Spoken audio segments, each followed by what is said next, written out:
Over the last 2 days, the Forum program has covered key global health issues, including mental health, caregiving, and immunizations. We will now turn to an issue that needs greater attention, particularly among women: chronic inflammatory diseases. Women living with such disease encounter multiple challenges, including greater stigmatization, unanswered questions, and limited information on how to best manage their illness. This discussion, featuring conversationalists Iris Lowe-Friedrich, Caroline Wozniacki, Yōko Kamikawa, and Manuela Kasper-Claridge, will look at the burden of these diseases for women and how they can take control of their health and quality of care.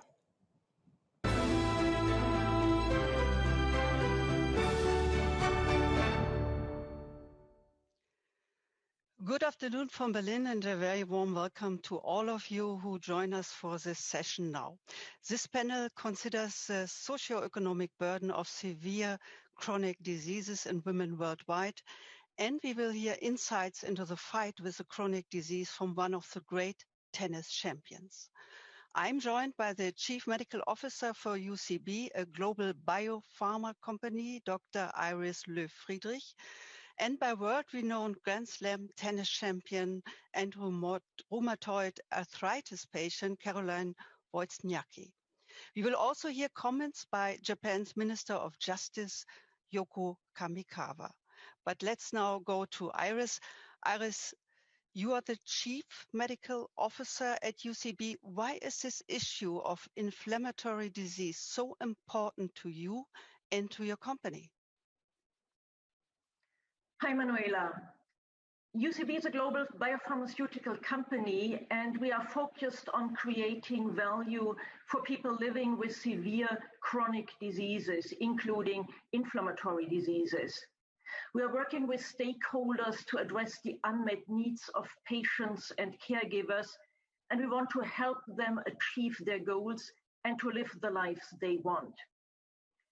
You might not know that chronic inflammatory diseases like Caroline's rheumatoid arthritis affect nearly 200 million people worldwide. And of course, it's not a surprise that approximately half of them are women.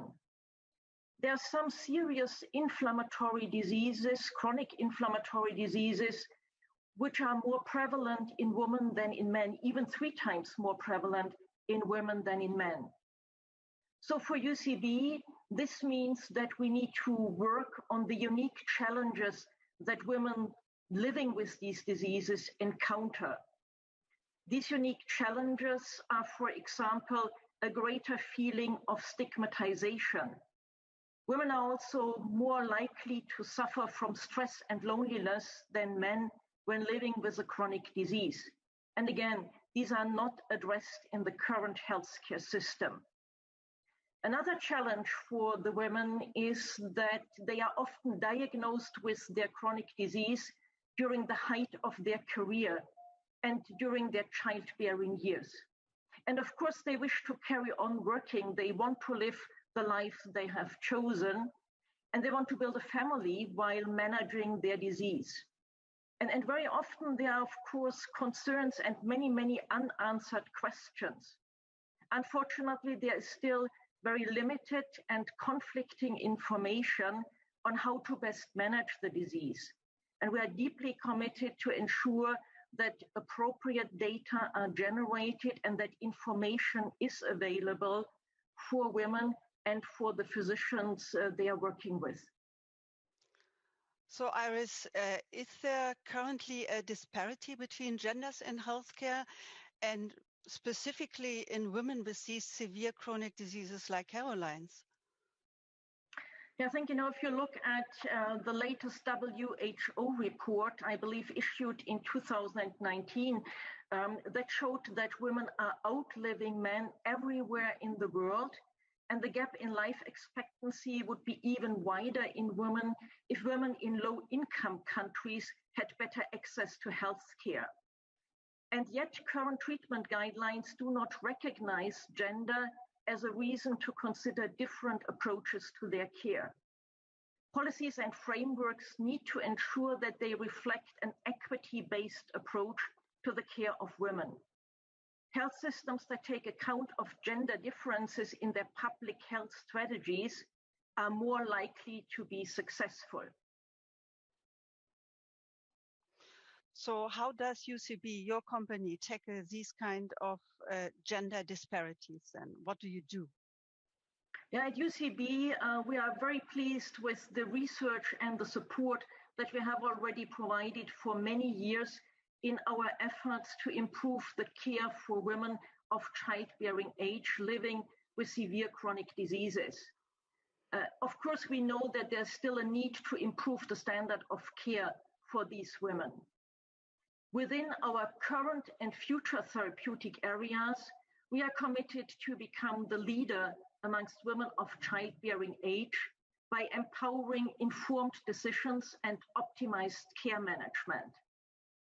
And this is why, together with UCB, we partner with Caroline Wozniacki, a wonderful woman and amazing tennis champion, and we have launched a new global awareness and empowerment campaign, which specifically addresses women living with chronic inflammatory diseases.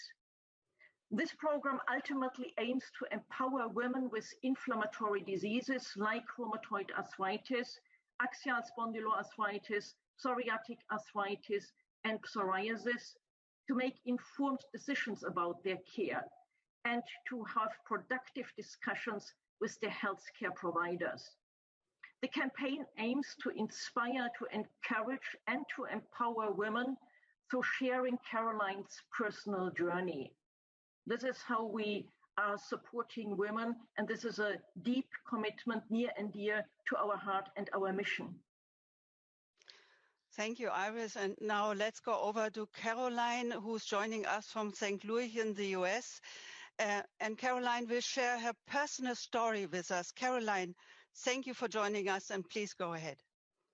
Thanks so much for having me. I had just won the Australian Open back in January 2018, but at the lead up to the US Open in the fall, I started feeling some unexplained symptoms like extreme exhaustion, sore joints, and other symptoms that, I just couldn't really understand and put together.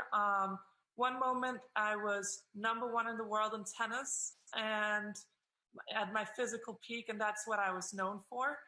And then quite suddenly I just began feeling really sick, and I awoke one day with severe pain and I couldn't get out of bed. I just looked at my husband and I was like, I can't get out of bed. I can't even move my arms. I can't do anything. So, that was a big shock to me. My husband had to carry me out of bed and make sure that we could get to the airport, and he packed all my bags and all that. So I obviously immediately sought medical attention.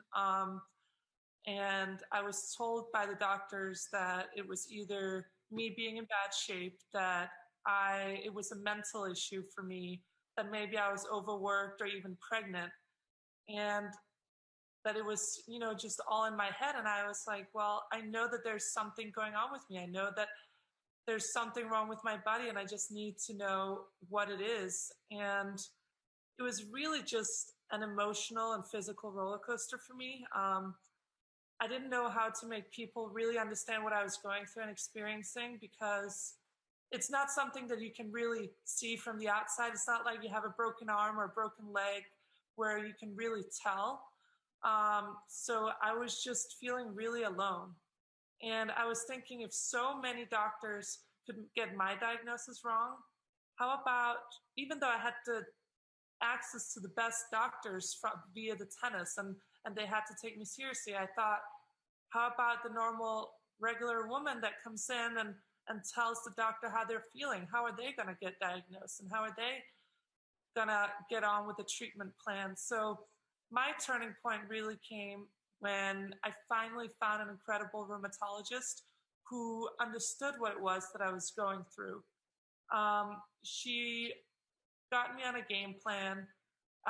She gave me the diagnosis of rheumatoid arthritis, and that was really my first victory. I'd finally found a reason for all my unexplained symptoms, and I could really start focusing on my life and set new goals and focusing on how I could gain an advantage over RA. And this was a new me, and it really transformed me. Now, I work every day to manage my rheumatoid arthritis. Some days are victories and others are not, and that's okay. I try not to get frustrated with my body when things don't go right or when I wake up feeling exhausted, but I also won't let it hold me back. I know that rheumatoid arthritis will keep being with me for the rest of my life, and so I've educated myself, and I have a long-term and evolving game plan with my rheumatologist. And through the support of my specialists and my family, my husband, my friends, and the whole patient community, I've never been more excited about my future, including new roles that are beyond tennis and including, possibly starting a family in the future. And really the possibilities feel endless at this moment. And I just can't wait to see what's next for me. And really that's why also I am so proud to have worked in close collaboration with UCB to help shape the Advantage HERS program. I see my role as being a loud voice for women who aren't being listened to. I also see it as connecting and doing my bit to inspire women living with chronic inflammatory diseases to support each other and build their own game plan with their specialists so that they can get their lives and live their lives to the fullest and achieve their dreams. Anyone who wants to know even more about my journey can get involved and follow me on social media channels on Instagram, Twitter and Facebook, and follow #AdvantageHERS. Also visit AdvantageHERS.com for more information and resources. Thank you very much, Caroline, and thank you for being so open with us and sharing your story. It's very important to hear this story from you and your personal experiences. Let me go to Iris now. How unique are Caroline's experiences, or is this something other women experience day to day as well? I think the journey that Caroline outlines has some very typical features. Unfortunately, it can be very hard and very difficult to get to a proper diagnosis. I think one of the issues that we are confronted with is that there's still a lack of proper education of healthcare providers. And sometimes we also recognize that there is not appropriate collaboration between different medical disciplines, and really caring for the lifetime outcome of a patient requires a multidisciplinary approach.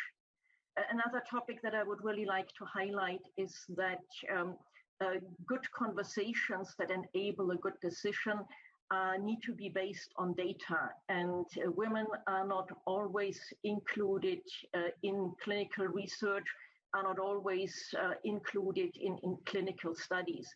And so very often with all good intentions, we are lacking high quality information that would enable appropriate treatment. So for example, when you look at pregnancy and women with chronic inflammatory diseases who want to become pregnant, there has been an ethic framework in the past that, of course, for very good reasons, was very much biased towards the unborn.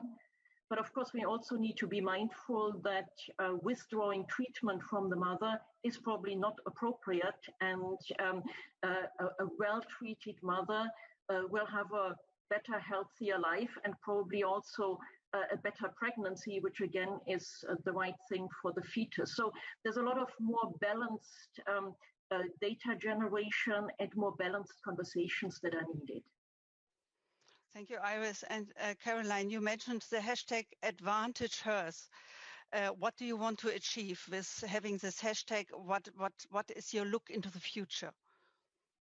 Yes, we named the campaign Advantage HERS, and it was a little bit on a tennis analogy. I wanted always to be my advantage. You want it to be her advantage every time, and we know that sometimes that's not possible, and sometimes we'll wake up and not feel our best, but we'll do everything possible to make it Advantage HERS. And so that's kind of the play on words that we had. And so now with using #AdvantageHers on the social media channels, we can all come together, share our stories, build a community where we can really inspire one another and feel like we are in this together. We're battling our autoimmune diseases together. And that's something that I found very important, because before I got diagnosed, and even at the beginning when I got diagnosed, even though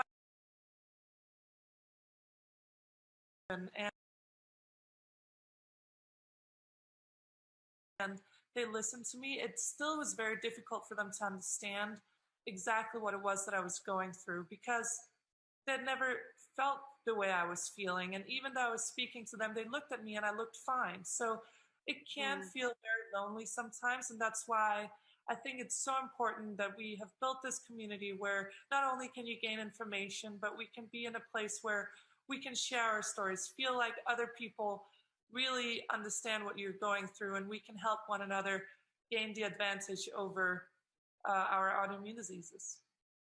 Thank you very much, Caroline. #AdvantageHers. But now we have a video message by the Minister of Justice, Her Excellency Yōko Kamikawa from Japan.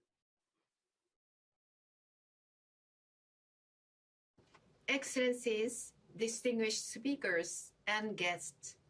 Good morning. I am Kamikawa Yōko, Minister of Justice of Japan. This September, the Suga cabinet was newly formed, and I was appointed as a Minister of Justice for the third time. I regret that I cannot attend this forum since the Suga cabinet is facing an important first diet session.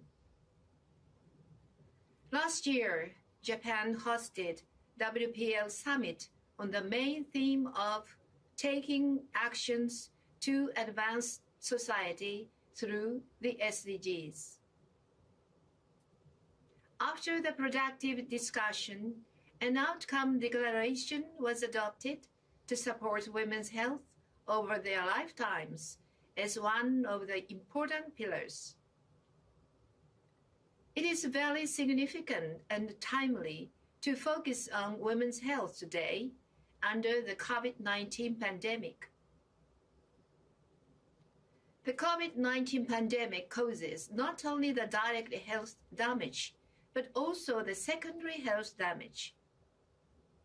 While the countries are thoroughly taking measures of infection prevention and control for COVID-19, the secondary health damage has left unsolved as a potential problem. The long stay at home in line with anxiety of employment and future life caused by COVID-19 worsens mental health and illness, such as depression and dementia, and increases the risk of suicide. I would like to emphasize to rethink the risk for women in pregnancy, childbirth, and childcare period, and elderly women. It has been pointed out by some experts that the diagnosis of depression is a risk factor for suicide during perinatal period.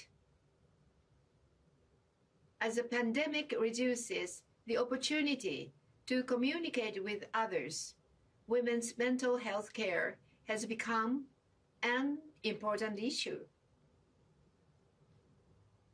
Considering the proportion of women aged 70 and over is greater than that of men in Japan, the secondary health damage is a problem for the elderly as well as for women.